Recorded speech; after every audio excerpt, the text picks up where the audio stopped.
നമുക്ക് വി അരുൺ കൂടെ എന്നോടൊപ്പം ചേരുന്നുണ്ട്. വി വി അരുൺ അവിടുത്തെ ഒരു വലിയ ആംബിയൻസിൽ നിൽക്കുകയായിരിക്കും. അവിടെ വലിയ ആൾക്കൂട്ടവും ആളുകളുടെ പല പല അഭിപ്രായങ്ങളും ഒക്കെ ഉണ്ട്. വി അരുൺ, നവമി എന്നോട് പറഞ്ഞത് വി സതീശൻ ആകും എന്നാണ് നവമി പ്രതീക്ഷിക്കുന്നത്.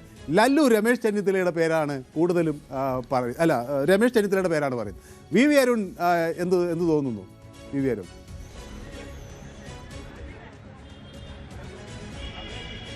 മനു, ഏതൊരു മലയാളി ഇപ്പോൾ ആഗ്രഹിക്കുന്നത് ഒരു മുഖ്യമന്ത്രി വേണമെന്നുള്ളതാണ്. സ്വാഭാവികമായും എന്റെ ആഗ്രഹം തന്നെയാണ്, ഒരു മുഖ്യമന്ത്രി വേണം. അത് ഇനിയും വൈകാതെ വേണം. കാരണം 102 MLA-മാരുടെ പിന്തുണയുള്ള മുന്നണിയാണ് UDF. ഇതുവരെ മുഖ്യമന്ത്രി ആരെന്ന തീരുമാനമായിട്ടില്ല. ഏതായാലും മുഖ്യമന്ത്രി ആരാകണമെന്ന കൃത്യമായ അഭിപ്രായമുള്ള കോൺഗ്രസ് പ്രവർത്തകർ, ഇവിടെ പ്രാദേശിക നേതാക്കളൊക്കെ ഉണ്ട്.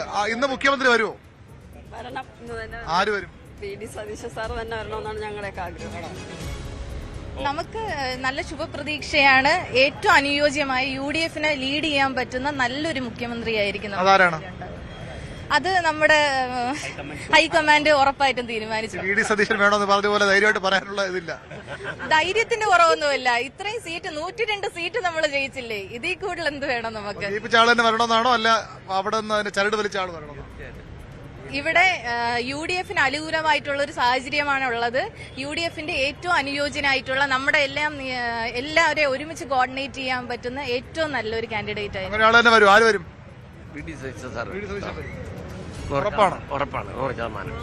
ജീവൻ കൊടുത്ത സാറാണ് വി സതീശൻ സാറ്. അല്ല, എങ്കിലും ജീവൻ ഉണ്ടായിരുന്നു. എങ്കിലും അങ്ങേ അധികം ഒരുപാട് ജീവനുണ്ടായിരുന്നു. ഇല്ല, പകുതി എന്ന് പറയാന്ന് പറഞ്ഞാൽ ഉണ്ടായിരുന്നു. പക്ഷേ എങ്കിലും ഞങ്ങളെല്ലാം ഒന്ന് ഉണർത്തിയെടുത്തു.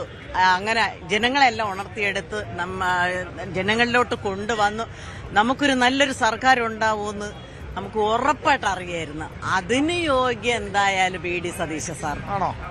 അധ്വാനിച്ചവൻ പ്രതിഫലം കൊടുക്കേണ്ടത് നിർബന്ധമായും അത്യാവശ്യമാണ്. അത് വി അർഹതപ്പെട്ടതാണ്. വി സതീശനാണ് അധ്വാനിച്ചല്ലേ ഒരു സർക്കാർ ഉണ്ടാക്കാൻ? അഭിപ്രായമില്ല. ആര് നേതൃത്വം കൊടുത്താലും ഇതേ റിസൾട്ട് വരും. ഈ രണ്ട് വിഭാഗത്തിലുള്ള ഏത് നേതാവ് അല്ല, മൂന്നുണ്ട്. രമേശ് വിഭാഗത്തിലുള്ള നേതാക്കന്മാർ ചരട് വലിച്ചാലും ഇതേ റിസൾട്ട് വരും. മൂന്നുപേർക്ക് ഈക്വൽ പരിഗണനയുണ്ട്. ആര് മുഖ്യമന്ത്രിയാവും? ഒരാൾക്കേ പറ്റൂ. നമുക്ക് പറയാൻ പറ്റില്ലല്ലോ. എന്താവും ആര് മുഖ്യമന്ത്രി? ഹൈക്കമാൻഡ് എടുക്കുന്ന തീരുമാനം നമ്മളെല്ലാവരും അംഗീകരിക്കും. കാരണം ജനാധിപത്യ രാജ്യമാണ്. കാരണം എല്ലാവരുമായിട്ട് ഐക്യത്തോടെ സമന്വയം ഉണ്ടാക്കി മാത്രമേ ഇത് പാർട്ടി മുന്നോട്ട് പോകുള്ളൂ. അതുകൊണ്ട് ഹൈക്കമാൻഡ് എടുക്കുന്ന തീരുമാനം നമ്മളെല്ലാവരും അംഗീകരിച്ചേ പറ്റൂ. 10 ദിവസമായി എന്താണ് ഹൈക്കമാൻഡ് ഇത്രയും വൈകിക്കുന്ന തീരുമാനം? നമുക്ക് ഇപ്പോൾ ഏറ്റവും സംസിദ്ധമായ ഒരു ഭരണം എന്തായാലും ഉണ്ടാകുമെന്ന് ഉറപ്പാണ്. നമുക്ക് ജനങ്ങളെല്ലാം നമ്മുടെ ഏറ്റവും ആഗ്രഹിക്കുന്ന പോലെ തന്നെ ഒരു മുഖ്യമന്ത്രി ഉണ്ടാവും. തീർച്ചയായും സംസിദ്ധമായിട്ടൊരു ഭരണം ഉണ്ടാവും ഇവിടെ. അതാണ് ജനങ്ങൾ ആഗ്രഹിക്കുന്നത്. നമുക്ക് കറക്ഷൻ ഉണ്ടാവരുത്. നമുക്ക് ഈ ഇവിടുന്ന് ആരായിരിക്കും നയിക്കാൻ പോകുന്നത്? ഇത്രയും വൈകിച്ചത് ഒരു ഈ വിജയത്തിന്റെ ഒരു വലിയ തിളക്കമോ കുറച്ചില്ലേ? വിജയത്തിന്റെ തിളക്കമൊന്നും വലുതായിട്ടൊന്നും കുറഞ്ഞിട്ടില്ല. ഇപ്പൊ LDF-ന്റെ ഭാഗത്ത് അവിടെ പ്രതിപക്ഷ നേതാവ് പോലും ഇതുവരെ ഉണ്ടായിട്ടില്ല. മുഖ്യമന്ത്രി ആദ്യം വരണ്ടേ? മുഖ്യമന്ത്രി അല്ല, പ്രതിപക്ഷ നേതാവ് വന്നിട്ടില്ലല്ലോ. പക്ഷേ തീർച്ചയായിട്ടും ഇന്ന് വളരെ എല്ലാവരും ആഗ്രഹിക്കുന്ന ഒരു തീരുമാനമൊന്നും ഉണ്ടാവും. അത് മാത്രമല്ല, ഈ ഉണ്ടാകുന്ന തീരുമാനം മാത്രമല്ല, ജനങ്ങളെല്ലാം ആഗ്രഹിക്കുന്ന ഇവിടെ ഒരു സംശുദ്ധ ഭരണം ഉണ്ടാവണം. കൂടുതൽ ആളുകൾ ഉണ്ടാവണം. ഇന്നലെ 7 മണിക്കുള്ളിൽ ഉണ്ടാവുമെന്ന് ഞങ്ങൾ പ്രതീക്ഷിക്കുന്നു. കേരളത്തിലെ മുഖ്യമന്ത്രി അരുൺ, ഏതായാലും പാർട്ടി ആസ്ഥാനത്ത് ആളുകൾക്ക് അങ്ങനെ പേര് തുറന്നു പറയാൻ കുറച്ചു പേർക്ക് കഴിയുന്നുള്ളൂ. പക്ഷെ അവിടെ അരുൺ മനസ്സിലാക്കുന്നത് കൂടുതൽ ആളുകൾ വി സതീശനൊപ്പമാണെന്നാണ് എനിക്ക് തോന്നുന്നത്, അല്ലേ? അങ്ങനെയല്ലേ?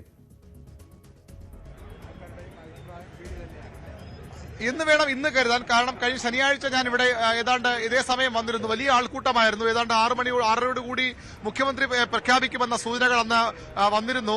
ആ സമയത്തൂടെ ഇതിലും വലിയ ആൾക്കൂട്ടമായിരുന്നു. KPCC ആസ്ഥാനത്ത് മുന്നിൽ മാത്രമല്ല, ഈ അകത്തും ഇവിടെ ന്യൂസ് ചാനലുകൾ മാറി കണ്ട് മുഖ്യമന്ത്രിയെ ഉടൻ തീരുമാനിക്കുമെന്ന പ്രതീക്ഷയിൽ ഇവിടെ നിരവധി ആളുകളുണ്ടായിരുന്നു. പക്ഷെ അന്ന് ഇവിടെ വളരെ പ്രത്യക്ഷത്തിൽ നമുക്ക് മനസ്സിലാക്കാൻ കഴിയുന്ന KC വേണുഗോപാൽ അനുകൂലികളായിരുന്നു ഏറെ ഉണ്ടായിരുന്നത്. KC വേണുഗോപാൽ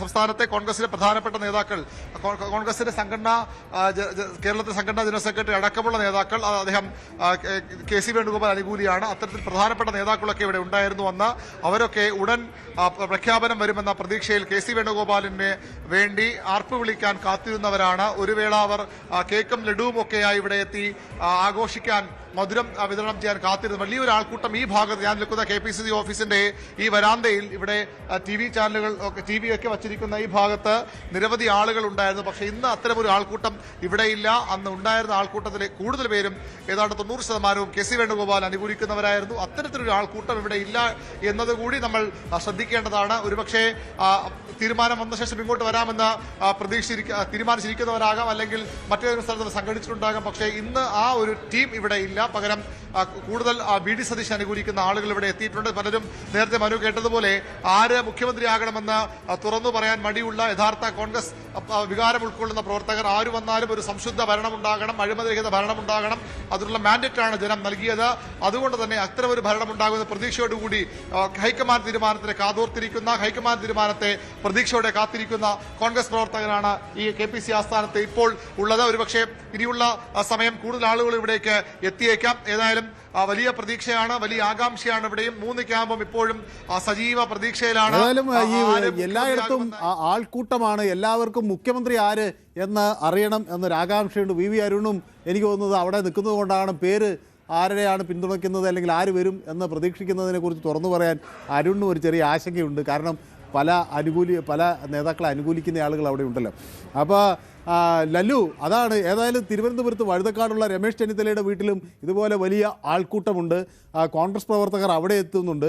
മല്ലികാർജ്ജുൻ ഖർഗെയുടെ വസതിക്ക് മുന്നിലും ആളുകൾ അവിടെയും തടിച്ചുകൂടിയിട്ടുണ്ട്. ഏതായാലും അവിടെ എത്തി KC വേണുഗോപാലിനോട് എന്തായിരിക്കും പറയുക എന്ന ഒരു വലിയ ചോദ്യമാണ് അവിടെ ഉള്ളത്. കോൺഗ്രസ് ഒരു മാരത്തൺ ചർച്ചയാണ് നടത്തിയത്.